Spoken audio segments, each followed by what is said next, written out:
অন্তর্বর্তী সরকারের স্বরাষ্ট্র উপদেষ্টা ব্রিগেডিয়ার জেনারেল অবসরপ্রাপ্ত এম সাখাওয়াত হোসেনের সঙ্গে বৈঠকের পর কর্মবিরতি প্রত্যাহারের ঘোষণা দিয়েছেন ১১ দফা দাবিতে আন্দোলনরত পুলিশ সদস্যরা। ওই বৈঠকে পুলিশের ইউনিফর্ম ও লোগোয় পরিবর্তন আনার সিদ্ধান্ত হয়েছে।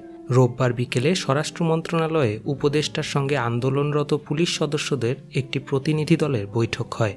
বৈঠকে পুলিশের ১১ দফা দাবির কয়েকটি অল্প সময়ের মধ্যে পূরণের আশ্বাস দেওয়া হয়েছে। অন্য দাবিগুলো পূরণ করা হবে দীর্ঘমেয়াদে। বৈঠকের সিদ্ধান্ত অনুযায়ী এখন থেকে পুলিশের ওপর কোনো ধরনের হামলা চালানো যাবে না। পুলিশের কোনো সদস্যের বিরুদ্ধে অভিযোগ থাকলে ঊর্ধ্বতন কর্মকর্তাদের জানাতে হবে। অন্তর্বর্তী সরকারের এই উপদেষ্টা বলেন, পুলিশের ইউনিফর্ম, লোগো সব পরিবর্তন করা হবে। পুলিশের অনেকের মন ভেঙে গেছে। এই ইউনিফর্ম পরে পুলিশ আর কাজ করতে চাইছে না। খুব দ্রুতই তা পরিবর্তন করা হবে। এসব বিষয়ে মন্ত্রিসভার বৈঠকে আলোচনা করা হবে, তারপর সিদ্ধান্ত নেওয়া হবে।